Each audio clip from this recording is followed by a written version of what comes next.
Understand what this life is about, what price life is placing on what I want.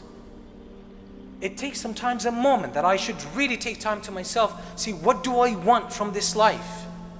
Do I want to make it to Jannah? What is the price? What is the price I have to pay to make it to Jannah? Keep saying, oh, later on I'll start praying. Later on I'll give up on alcohol. Later on I'll give up on smoking. Later on I'll stop dealing with haram stuff. Later on I'll stop doing the bad things that I do. Later on, when I graduate, when I find a job, when I get married, when I buy my first house, when I retire, and so on and so forth. And it keeps dragging until a person dies when they haven't done anything yet. They haven't paid the price yet. Don't fall into this. Ask yourself, what's the price for paradise? What is it? And then ask yourself, am I willing to pay it? Am I willing to pay it?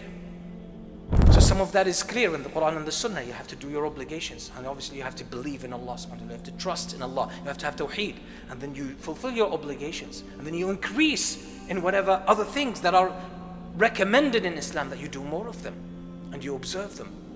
You keep away from what is haram. And then sometimes a new type of sacrifice is placed upon you, and that's circumstantial, sometimes conditions. You might be tried with a negative spouse, or maybe a child that's not obedient, or maybe some relatives who are not really good.